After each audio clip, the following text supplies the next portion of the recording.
L'amour Christ guérisseur. M'aimes-tu? Les disciples partirent et entrèrent immédiatement dans un bateau. Et cette nuit, ils n'attrapèrent rien. Mais quand le matin fut à présent venu, Jésus se tenait sur le rivage. Mais les disciples ne savaient pas que c'était Jésus. Alors Jésus leur dit, « Enfants, avez-vous quelque nourriture ?»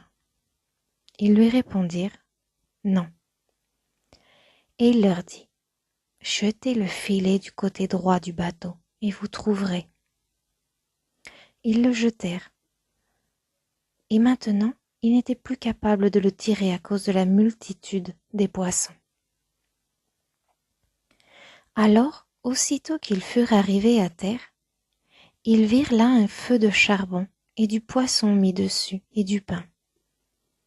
Jésus leur dit, « Apportez des poissons que vous avez attrapés maintenant. » Simon-Pierre monta et tira le filet à terre, plein de grands poissons, 153.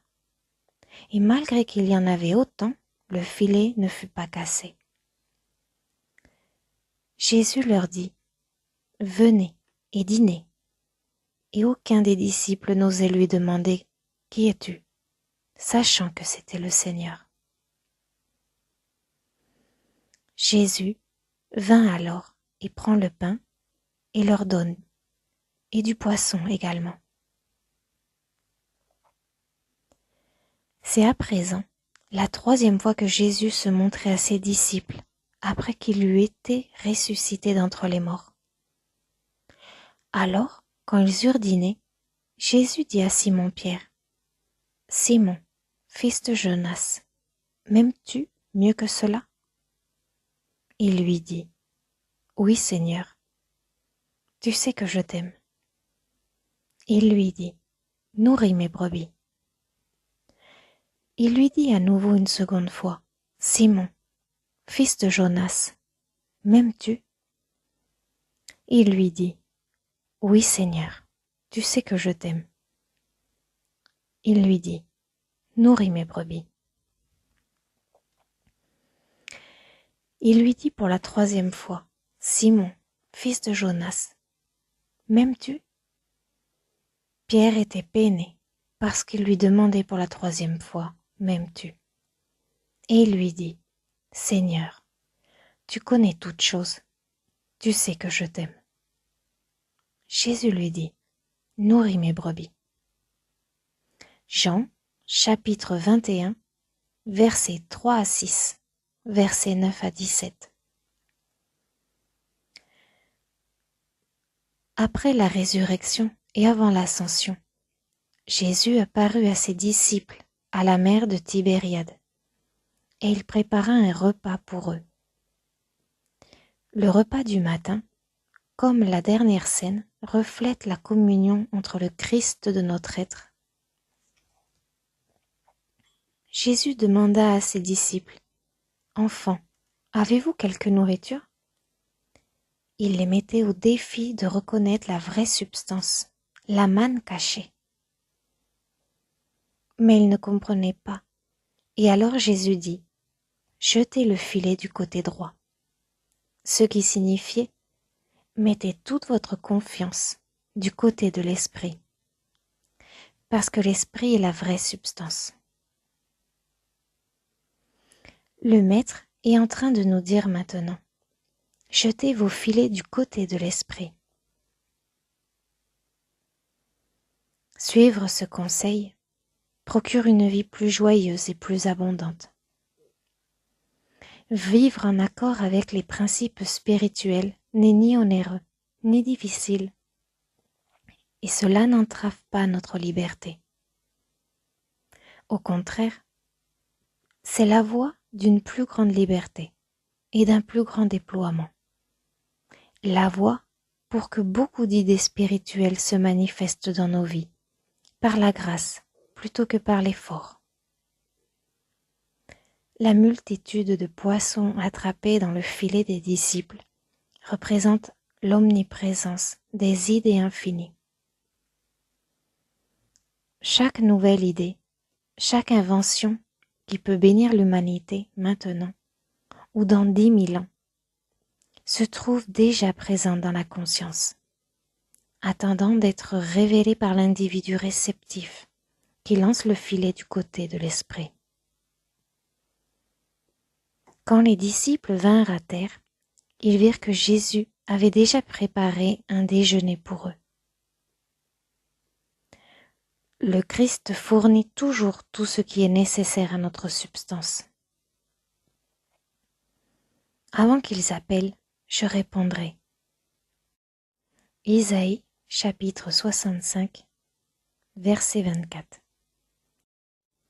Et comme les disciples allaient les poissons à terre, ils remarquèrent que le filet contenant la multitude de poissons ne cassait pas. La conscience Christ est infinie et s'exprime toujours comme le dévoilement de l'autocomplétude infinie. Dès lors, nous n'avons jamais une sensation de stress ou de pression quand des occasions infinies de servir et de partager à partir des riches ressources de notre âme viennent à nous.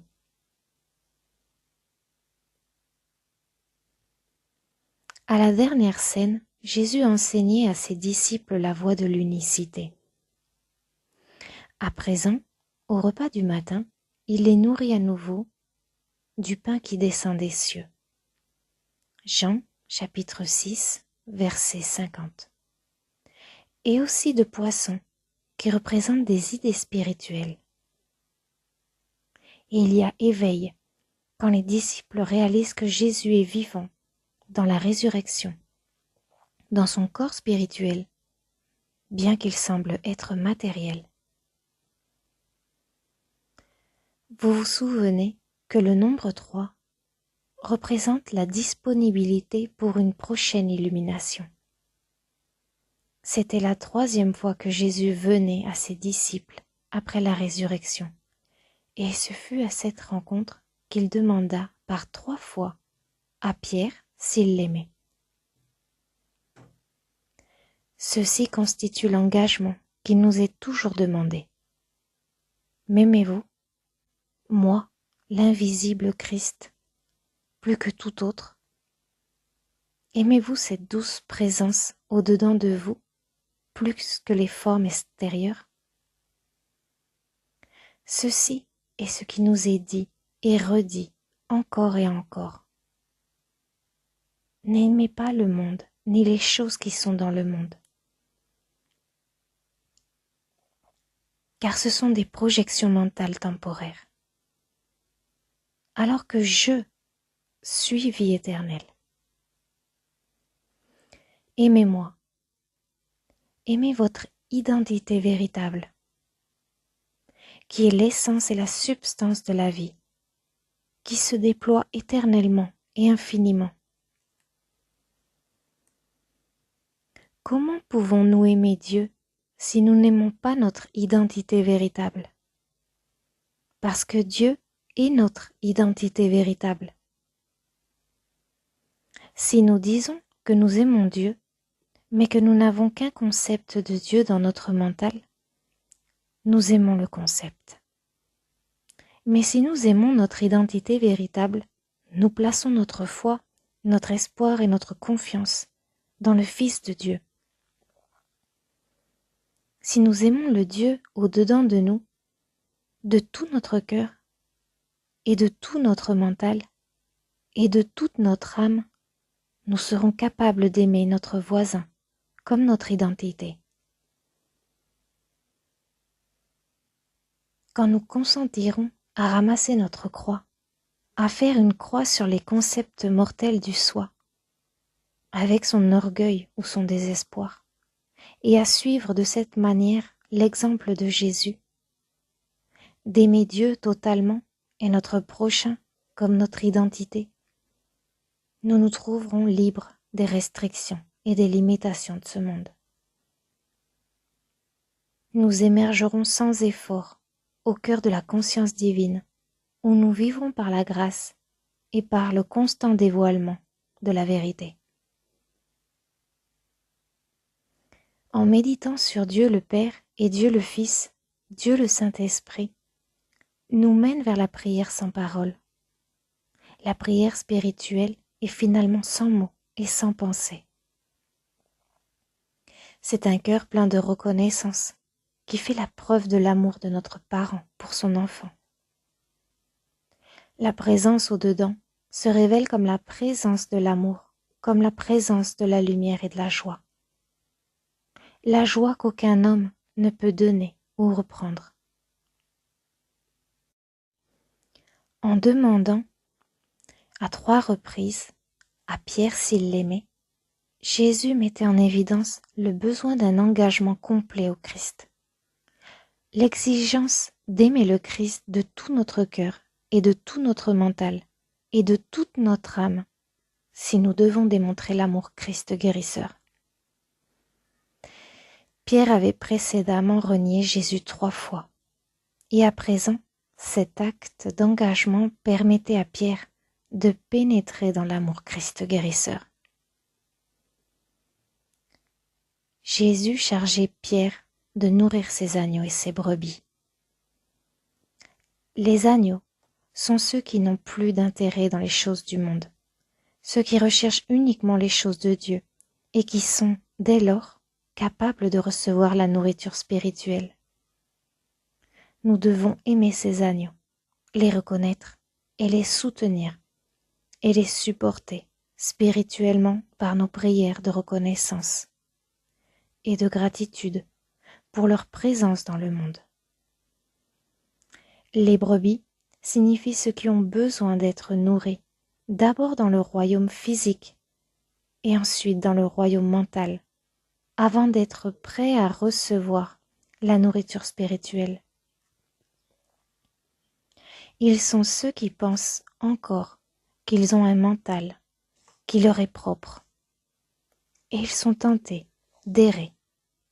Mais eux aussi viennent pour être nourris, pour être reconnus, pour être aimés, pour être pardonnés, pour être assurés que le berger est toujours présent. Nous nourrissons les brebis qui viennent à nous en nous tournant au dedans, dans la méditation, et en réalisant le Christ comme le grand berger. Nous attendons la paix et la joie intérieure, car nous faisons toujours l'expérience de ces fruits-là de l'esprit, avant qu'il y ait quelque changement extérieur. Nous ignorons l'apparence extérieure, parce que nous savons qu'elle changera dès que les fruits de l'esprit seront établis intérieurement par l'amour Christ guérisseur. Nous ne voyons pas un homme ou une femme, nous voyons au travers de l'apparence, jusqu'à la réalité spirituelle. Cette reconnaissance du Christ de l'être individuel dissout le sens matériel. Nous reconnaissons. Voici quelqu'un, endormi dans le rêve du sens matériel, qui vient pour être éveillé à son identité spirituelle. Parfois, nous essayons très bêtement d'utiliser un morceau de mot pour éveiller un individu. Mais en fait, si nous nous tournons au dedans et que nous avons un moment de réalisation Christ, la personne se trouvera révélée dans sa véritable identité. Alors que nous faisons l'expérience de l'harmonie intérieure et de la paix Christ, l'intégralité spirituelle est révélée. Quel privilège c'est pour nous d'accomplir la tâche d'amour, de nourrir les agneaux et les brebis, alors que nous sommes menés de l'esprit et élevés par la grâce. Ceci est une expérience intérieure de l'amour universel. Ceux qui entreprennent ce travail ont été consacrés par l'Esprit et sont un centre de lumière pour tous ceux qui viennent pour être nourris par l'amour Christ guérisseur. Le déroulement entier de la vie de Jésus à partir de l'annonciation du Saint-Esprit à Marie jusqu'aux événements de Pâques, constitue l'expérience intérieure de la conscience divine, se dévoilant comme l'idée Christ de l'être individuel. L'Annonciation est vécue quand l'Esprit de Dieu est sur nous et s'annonce au-dedans de notre conscience, comme cela se fit pour Marie. L'Esprit Saint viendra sur toi, et le pouvoir du Très-Haut te couvrira de son ombre. C'est également pourquoi cette sainte chose qui naîtra de toi sera appelée le Fils de Dieu. Luc, chapitre 1, verset 35. Alors, avec humilité, nous aussi réalisons qu'il en soit ainsi pour moi, suivant ta parole. Et l'Immaculée Conception s'installe en nous.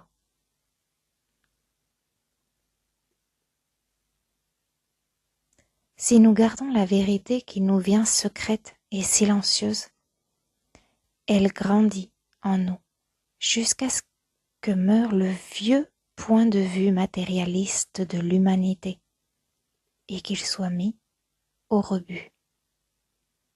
À sa place s'installe la conscience spirituelle que cette sainte chose appelée le Fils de Dieu nous couvre de son ombre. Nous ne pouvons exprimer souvent en mots la grâce qui s'écoule de l'esprit, mais nous commençons à réaliser « Je ne suis pas immortel ». Et pourtant, quand je regarde dans le miroir, il semble encore y avoir un concept mortel du corps. Mais je ne vis pas avec de l'effort humain. Je vis dans un état de plus grande liberté mentale, avec moins de limitations. Et je ressens une expansion de la conscience de l'amour et de la beauté de l'être. L'Immaculée Conception a pris place en moi. Je suis conscient de la conscience virginale dans laquelle le Christ a été conçu de manière immaculée. Et mon âme veut magnifier le Seigneur. Luc, chapitre 1, verset 46. Le Christ est conçu en nous en tant que l'idée spirituelle de la filiation divine, qui est une vérité universelle disponible à tous, parce qu'il n'y a qu'un seul Père, Mère, Dieu. Nous nourrissons cette vérité et alors vient notre Noël, la nouvelle naissance. La crèche symbolise la conscience humaine, emplie d'autopréservation et de limitation craintive. À cette étape de notre dévoilement, nous sommes comme des bébés en Christ. Nous contemplons la croissance de l'idée spirituelle de la filiation divine se déployer en nous, alors que nous franchissons chaque pas dans la domination du soi, suivant les traces du Maître dans notre voyage spirituel. Notre crucifixion est le mourir chaque jour à notre sens limité de soi, considéré comme matériel, afin que nous puissions être menés de l'esprit. Aussi longtemps que nous nous accrocherons aux croyances de bien et de mal et tenterons de rafistoler la scène humaine en pensant que nous, personnellement, sommes des pécheurs ou des saints, nous souffrirons la crucifixion. C'est seulement quand nous avons appris à avoir pleinement confiance en la volonté de Dieu et que nous voulons abandonner totalement le faux sens d'une identité séparée de Dieu, avec ses jugements égotistes, ses croyances, ses opinions et ses désirs, que la crucifixion est terminée pour nous. Nous contemplons combien la lumière au-dedans de nous dissout le sens matériel de soi et illumine notre mental, révélant notre véritable identité en tant qu'enfant de Dieu. Au lieu de voir le monde au travers des ténèbres de l'esprit charnel, nous voyons et entendons avec le sens spirituel. Nous vivons dans la résurrection en tant que l'identité Christ. Nous ne pouvons jamais nous élever en dehors du sens physique de l'être, pas plus qu'un homme qui se noie ne peut s'attraper par les cheveux de son crâne pour se sauver lui-même.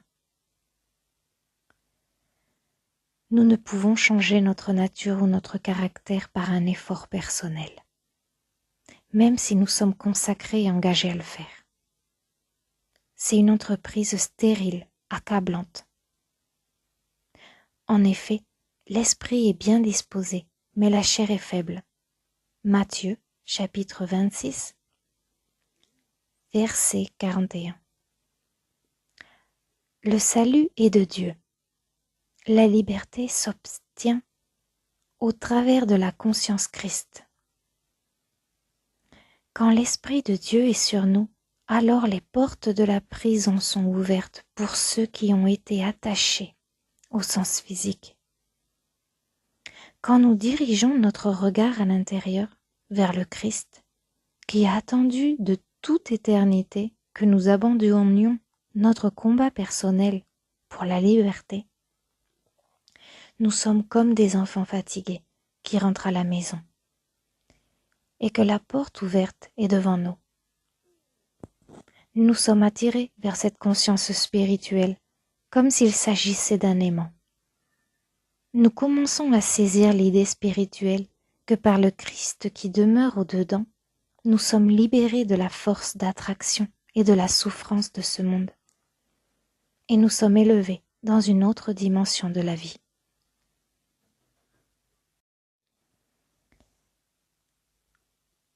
La crucifixion a démontré que l'état humain de Jésus était sans pouvoir, que c'était la grâce omnipotente de son état Christ qui avait accompli les nombreuses œuvres grandioses. Bien que pour le sens humain, Jésus souffrit sur la croix, là même, il y avait l'amour Christ guérisseur, qui le soulageait et le libérait. Le pouvoir et la présence de ma paix et ma joie pénétrèrent dans la tombe avec Jésus et constituèrent la résurrection du corps. Ce fut l'Esprit qui fit rouler la pierre. Ce fut l'Esprit qui transforma son corps depuis la mortalité jusqu'à l'immortalité. Dans l'humilité de Jésus se trouvait le pouvoir de l'Esprit révélé, établissant Jésus dans sa divinité. C'est ainsi qu'il est appelé le Christ Jésus. Notre résurrection survient quand nous avons saisi l'idée de l'être spirituel, que nous sommes davantage que le corps. Étant morts à la vie ancienne, faite de mortalité, nous laissons le jeu, notre véritable identité spirituelle. Nous élevons hors de la tombe. Nous sommes soulevés au-dessus de la croyance des sens physiques, au-dessus de la croyance en le temps et l'espace, au-dessus des paires d'opposés, jusqu'à ce que nous montions au sein de notre prise de conscience entière de l'être incorporel. La transition des sens jusqu'à l'âme est une expérience passionnante, mais c'est également une voie d'inconnaissance. À certains moments, quand nous pénétrons dans le royaume de l'âme en méditation, nous nous sentons perdus et très seuls. Et pourtant, nous avons besoin de faire l'expérience de cette solitude pour témoigner de ce que la présence au-dedans de nous peut faire. Nous découvrons que la solitude est un état de créativité qui rend toute chose nouvelle. Nous pénétrons dans mon royaume, dans la solitude, et nous prions. Père, prends tout de moi. Plonge-moi dans ton amour. Permets-moi de n'être qu'un avec toi, afin que le dedans et le dehors, le haut et le bas, soient tout unis en un. Alors, dans un état de repos intérieur, seul avec notre propre être, nous ressentons la douce présence et nous contemplons le miracle de la grâce, alors que la résurrection et l'ascension s'installent en nous. Le Christ est le principe qui soutient toute la création. Quand nous nous identifions avec le Christ, en n'essayant pas humainement d'être le Christ, mais que nous laissons plutôt le je que je suis être le Christ, alors nous sommes en train de vivre non pas une philosophie, mais un principe divin. Dieu le Père, Dieu le Fils, Dieu le Saint-Esprit est un, et cet un est tout en tout. Presque à la fin de son ministère, alors qu'il priait le Père, le Maître a dit : « Je t'ai glorifié sur terre, j'ai accompli le travail que tu m'avais donné à faire, car je leur ai donné les paroles que tu m'as données, et ils les ont reçues. Et la gloire que tu m'as donnée, je leur ai donnée, afin qu'ils puissent être un, de la même manière que nous sommes un, moi en eux et toi en moi, afin qu'ils puissent être rendus parfaits dans l'un. » Jean, chapitre 17, versets 4 à 8, 22 à 23. On nous a également donné le message de Dieu de l'unicité. Et lorsque nous recevons ce don sacré de l'état Christ, nous nous réjouissons dans l'amour Christ guérisseur. Voyez de quelle sorte d'amour le Père nous a fait don, afin que nous puissions être appelés les fils de Dieu. 1er Jean chapitre 3, verset 1.